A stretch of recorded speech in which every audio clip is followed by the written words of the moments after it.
Pope Francis invites the faithful to be like the saints and seek to build peace. I santi sono I veri rivoluzionari. In a special address to pilgrims at St. Peter's Square on All Saints' Day, the Holy Father notes most saints were not perfect. Instead, they lived countercultural lives. And for them, the beatitudes, including "Blessed are the peacemakers," were like their identity card. Joining us now is Father Dominik Jurczak, professor of theology at the Pontifical University of St. Thomas Aquinas, also known as the ANGELICUM. Father Dominik, great to be with you today. For those who are not familiar, can you tell us more about the Feast of All Saints and how and why we celebrate this day? Yeah, today we celebrate one of the most important and one most beautiful and joyful celebration during the liturgical year. It is the Feast of All Saints, and the center of this celebration is the risen Christ, the Lamb of God, surrounded by countless people who have succeeded in life, who has won their lives. So in this feast, we are focused on holiness, but not as something theoretical, distant from our experience, but on the contrary, close to our life. It is possible for us to be saints.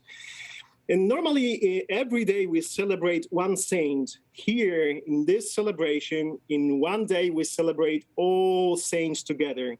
And this all together has two meanings. The first meaning is they are not only officially declared saints, but also many saints, everyday saints.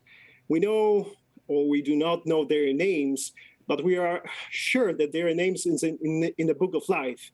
That's the first dimension. The second dimension is altogether, it is an amazing group of saints. And when we think about the church, it is not only the institution. In this day, we are trying to spread and to see a little bit wider perspective, the church. We have on board of the church a group of saints. They are with us. Even if they're invisible, they are with us. So it is a beautiful celebration, all saints, we are celebrating today. Father, I'm curious, looking at the lives of all the saints, are there any traits that they have in common? And if so, what can we learn from them as well? Certainly, it is the research of God's presence and how to be close to Him, to Jesus Christ, in various circumstances of our Christian life. In holiness, it is not something inaccessible, but it must be a style of our life. We need to seek an answer, and we are intelligent enough to find a proper answer. And obviously, in the tradition of the church, we have many possibilities. As a religious people, we have to find a proper answer for us, for priests, for the religious.